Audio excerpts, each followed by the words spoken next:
التمرين ده مؤخرا عرفنا ان استخدامه للضخامة العضلية مش بيكون احسن اختيار.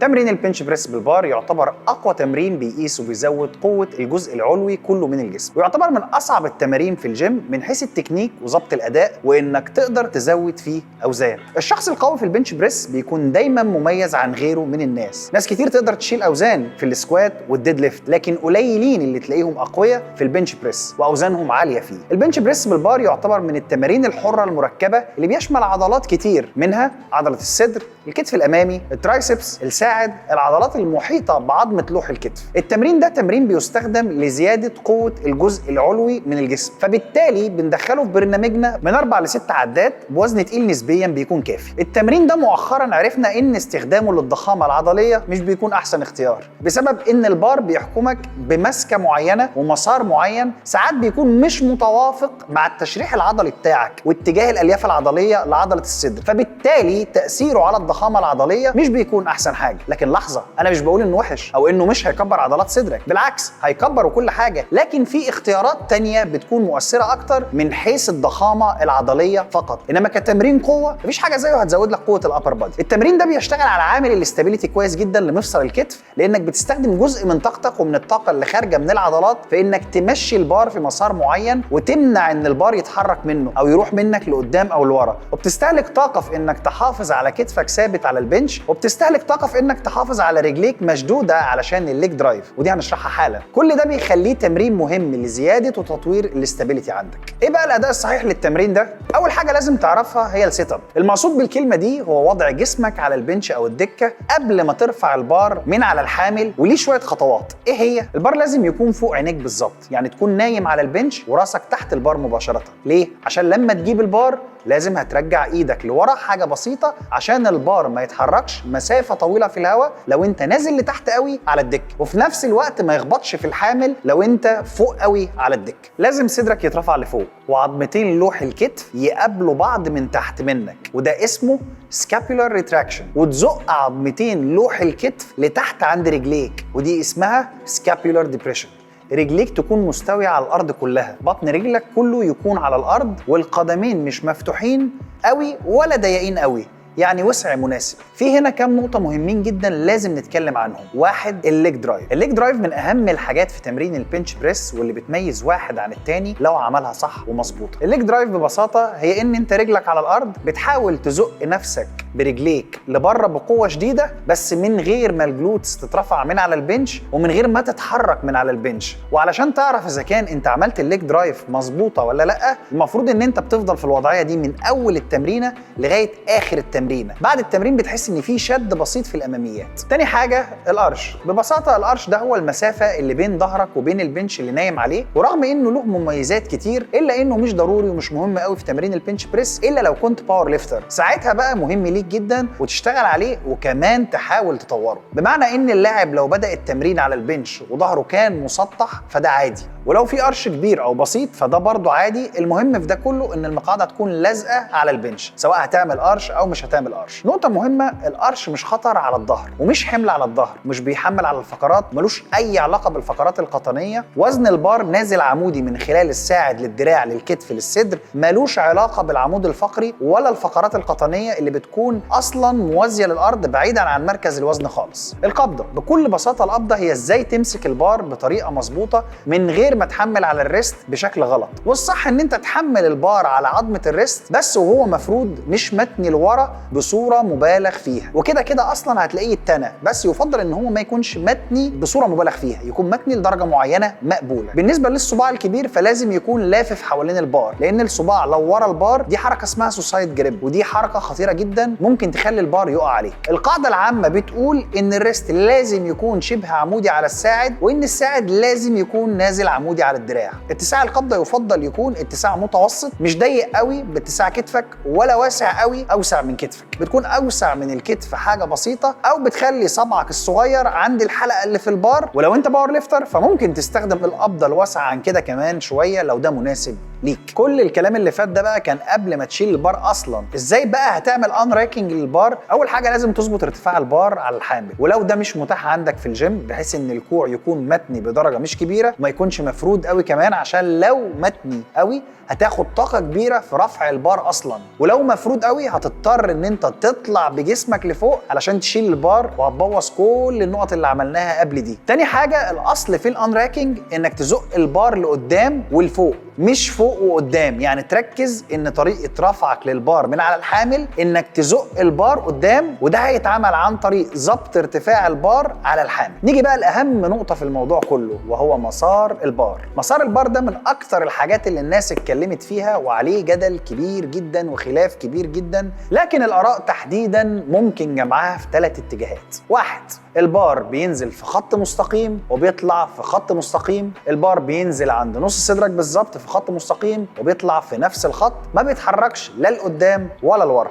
2، البار بينزل مستقيم ولقدام شويه وبيطلع ورا شويه وبعدين مستقيم، وده اسمه الجي كيرف، حرف الجي في الانجليزي يعني. وده تقريبا من اكفأ المسارات واحسنها في زياده القوه واكفأها لحفظ الطاقه واكثرها امانا على مفصل الكتف، بس بيحتاج لتعليم وتدريب وصبر عشان تتعلمه. 3، البار بينزل بميل وبعدين مستقيم ويطلع مستقيم وبعدين يميل، وده مش احسن حاجه وبيحمل على الكتف اكتر شويه، وساعات بيعمل الم شويه في مفصل الكتف عند بعض الناس. اخر نقطه في الاداء هي زاويه الكوع. في ناس كتير بتخلي كوعها مفتوح قوي لبره، بيكون تقريبا زاويه 90 درجه مع الجسم، وده اسمه فلير. وفي ناس تانية بتقرب قوي كوعها لجسمها وده اسمه تاكينج. الحقيقه ان مفيش صح قوي ولا غلط قوي في الموضوع ده، وفي عوامل كتير بتحدد انت ايه الاحسن ليك، زي مثلا طول عظم دراعك، تشريح مفصل الكتف والكوع، اتساع القبض على البار، حجم القفص الصدري عندك واتساعه، انت ولد ولا بنت، انت بتمارس كمال اجسام ولا الباور ليفتنج. كل دي حاجات بتحدد انت هيكون كوعك عامل ازاي. لكن عشان نقول قواعد عامه، المبالغه في الاثنين مش صح. لا تفتح كوعك قوي لبره لان ده هيحط حمل شويه زياده على عضلات الصدر، ولا تقفل كوعك قوي ناحيه جسمك لان ده هيشمل عضلات الكتف والتراي اكتر شويه من العادي. الاصل هو انك تكون تقريبا في زاويه 45 درجه من جسمك وتستمر شويه على الزاويه دي وتراقب احساسك في التمرين وتشوف مرتاح ولا لا، وهل محتاج تفتح كوعك شويه كمان ولا محتاج تقفله شويه ولا هتفضل كده، لان دي حاجات فرديه بتفرق من واحد للتاني. نيجي لاهم نقطه بقى، عضله الصدر بقى عشان تكبر وتتطور محتاجه ايه؟ عشان نجاوب على السؤال ده محتاج تعرف هي بتعمل ايه اصلا. الوظيفه الاساسيه والرئيسيه لعضله الصدر هي انها تقرب دراعاتك الاثنين لبعض. يعني تخيل كده انك واقف ورافع ايديك الاثنين، دراعاتك الاثنين جنبك لفوق، قرب بقى دراعاتك لبعض وخلي ايديك الاثنين ماسكين في بعض قدامك، بس كده، هي دي وظيفتها. عشان بقى تطورها محتاجه بالظبط 3 أشكال من الحركة أو 3 حركات. ركز، 3 حركات مش 3 تمارين. أول حاجة دفع في اتجاه مستوي، التانية دفع في اتجاه عالي، التالتة هندخل معاهم حركة عزل علشان العضلات المساعدة اللي هتشتغل في الحركتين الدفع المستوي والدفع العالي نعوض ان احنا نعزل الصدر بحاجة زي الفلاي. نبدأ بحركة الدفع. الدفع المستوي هو اي تمرين بيكون فيه حركة دفع الوزن عمودية على الجسم، مش بزاوية فوق ولا تحت، ملوش علاقة بوضع الدكة. الاغلب ان الدكة هتكون موازية للارض، لكن في اجهزة الدكة فيها بتكون عمودية على الارض والشخص قاعد مش نايم، بس الدفع بيكون قدامه بصورة مستقيمة، فاحنا بنحسب ده ان هو دفع مستوي مش مايل. الدفع المستوي بيشغل الصدر كله، وده معناه ان لازم يكون اغلب الحمل التدريبي متقسم على التمرين ده، بغض النظر بقى عن عدد المجموعات اللي هتدخلها للصدر، لكن لازم اغلبها يكون جاي من الدفع المستوي. زي ايه بقى؟ بنش بريس بالبار، بنش بريس بالدمبل، بنش بريس على الجهاز، او ممكن بنش بريس على الكابل، ده غير الفلاي، ده بتكون بتفرد كوعك وبتتنيه بشكل عادي خالص، او تمرين الضغط العادي خالص. هقول لك بقى المعلومه اللي احنا مستنيينها من ساعتها، البنش بريس بالدمبل هو احسن تمرين للضخامه العضليه للصدر، احسن مدى حركي، تمرين فردي بيستهدف كل جنب لوحده، وده ممتاز جدا للسيمتريه. يعني لو انت بتحس ان في جنب او ناحيه اقوى من ناحيه، التمرين ده من احسن التمارين اللي هتساعد في حل المشكله دي، بشرط انك تتمرن بالوزن المناسب للجنب الضعيف، امان اكتر. فلازم يكون موجود في البرنامج بتاعك. ميزه الدمبل كمان انه ممكن يظبط المسار الحركي بتاعه حسب تشريح جسمك، مش هيفرق بقى انت دراعك طويل او قصير مثلا، لانك انت اللي بتتحكم في مسار الحركه بتاعك. ميزه البنش بريس بالدمبل كمان انك تقدر تتحكم في المسافه اللي بين دراعك وبين جسمك، وده بيخلي التمرين اكثر كفاءه عن طريق انه بيخلي حركه الوزن في نفس اتجاه الالياف العضليه بتاعه عضله الصدر، وده السبب اللي بيخليه اكثر كفاءه للضخامه العضليه لعضله الصدر. ومن التمارين الفعاله جدا برضو للضخامه العضليه لعضله الصدر هو البنش بريس بالكابل، وده بيختلف عن تمرين الفلاي او الفراشه. ده بيكون دفع بالكابل وانت بتتني وبتفرد كوعك عادي، وده بيكون له ميزه زياده عن الدمبل في نقطه التنشن او الحمل الواقع على العضله، ان هو بيكون ثابت طول الحركه حتى في الحركه السلبيه، وبيستهدف العضله في اغلب المدى الحركي بتاعها، عكس الدمبل اللي بيكون صعب تحت بس، وفوق تقريبا بيكون سهل جدا وبتكون مش حاسس اساسا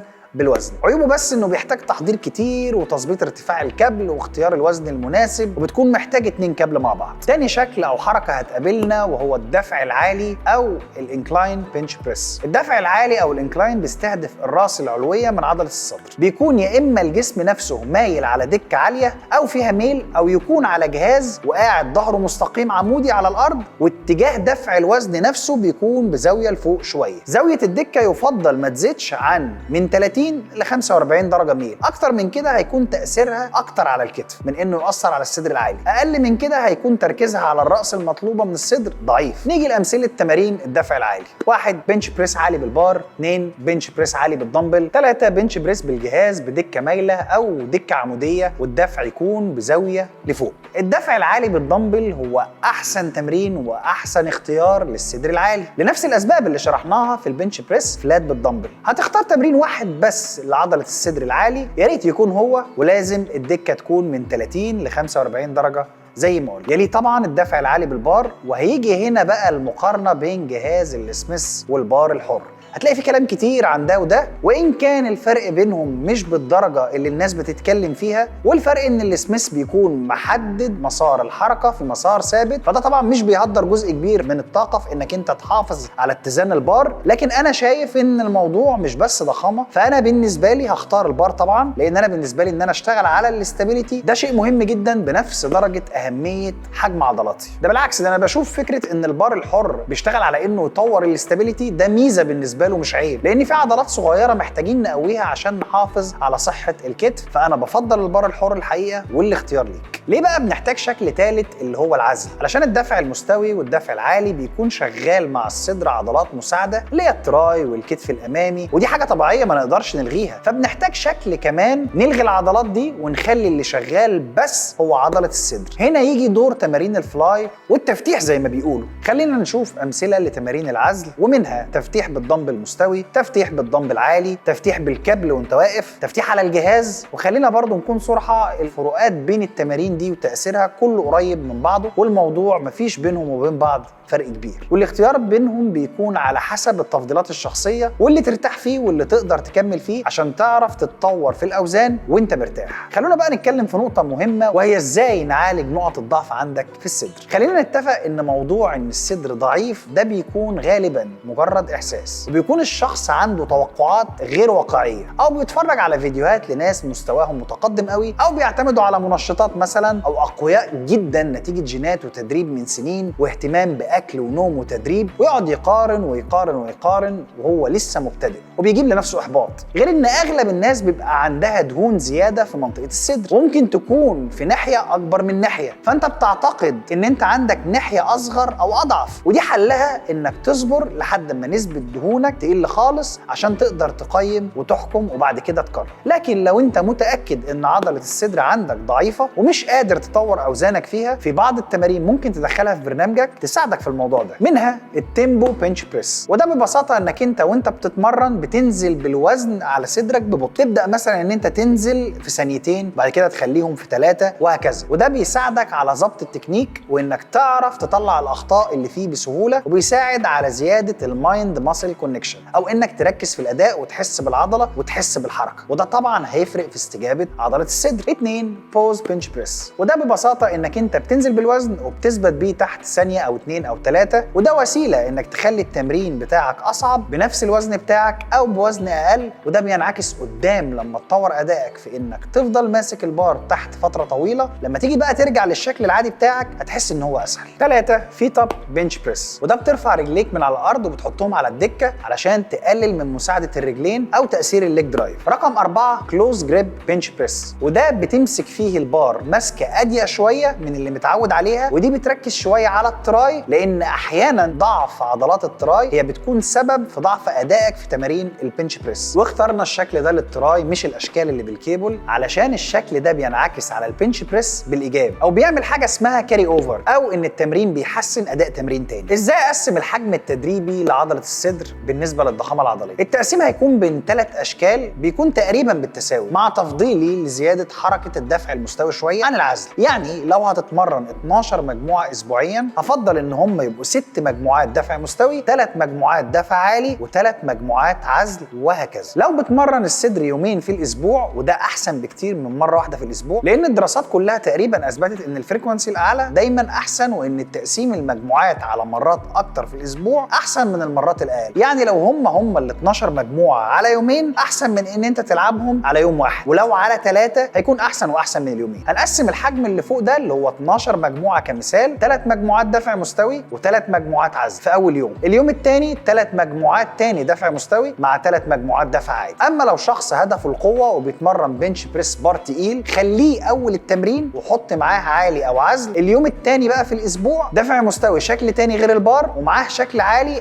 او عزل برضه عكس اللي عملته المره الاولانيه. وما ينفعش نختم الفيديو من غير ما نجاوب على سؤال متكرر بيجي لي من سيدات وبنات كتير: هل تمارين الصدر عموما او البنش بريس تحديدا هيأثر على حجم الثدي عند السيدات؟ الاجابه ولا في نفس الوقت. ازاي بقى؟ لازم الاول نعرف ان الموضوع عند السيدات مختلف عن الرجاله تماما. ايه هو بقى الثدي عند السيدات؟ الثدي اللي هو بالانجليزي بريست هو عضو غدي من غده، وهو مصنف من الاعضاء الجنسيه عند الرجاله والسيدات، لكن عند السيدات ليه وظيفه عضويه اكبر واعمق شويه من الرجاله، لان غده الثدي بتحتوي على قنوات الحليب المسؤوله عن الرضاعه الطبيعيه. بيتكون من ايه بقى الثدي ده؟ الثدي بيكون فوق عضلات الصدر اللي هي ثابته عند الرجاله والسيدات، وشكله مختلف كتير عن الرجاله، وبيتطور وبينمو اسرع واكبر عند السيدات نتيجه تاثير هرمون الاستروجين، واللي بينتج عنه نمو الانسجه الدهنيه اللي بتدخل بنسبه كبيره في تكوين وتحديد شكل الثدي عند السيدات. التكوين الداخلي للثدي بيتكون من الانسجه الغديه، ودي المسؤوله عن انتاج الحليب، والانسجه الدهنيه، ودي المسؤوله عن تحديد حجم وشكل الثدي، والانسجه الليفيه او الضامه، ودي المسؤوله عن تثبيت الانسجه الدهنيه والغديه اللي فوق دي في مكانها. التمارين بقى هتاثر ازاي؟ عندنا هنا اتجاهين من التفكير او طريقتين نتكلم فيهم: تاثير التمارين على العضله وتاثيرها على النسيج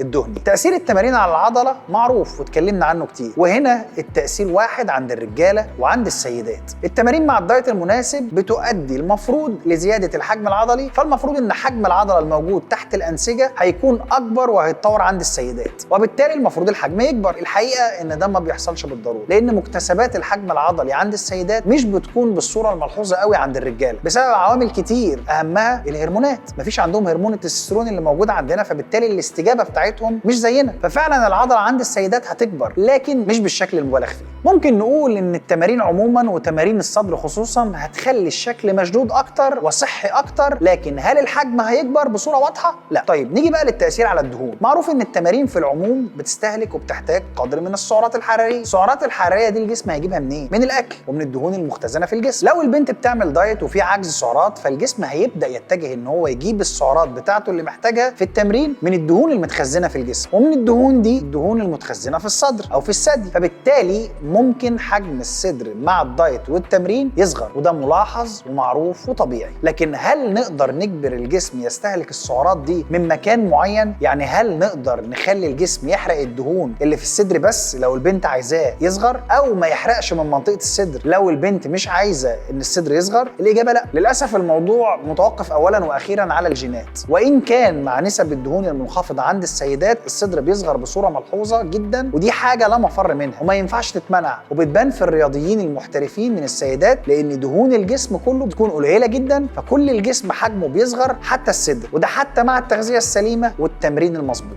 الخلاصه اننا ما نقدرش نتحكم في حجم الصدر سواء بالزياده او بالنقصان الا في حدود بسيطه جدا، وتظل الجينات هي العامل الاساسي في موضوع حجم الصدر عند السيدات وعند الرجاله. بس وكانت دي نهايه حلقتنا النهارده، وده كان كل اللي ممكن تحتاج تعرفه عن عضله الصدر. حابب اعرف منكم في التعليقات بتحبوا الدمبل اكتر ولا البار؟ وقولوا لي انتوا محتاجين تعرفوا ايه تاني، وايه المواضيع اللي انتوا عايزيننا نتكلم فيها. تابعونا الفتره الجايه مواضيع تانية كتير مع SST.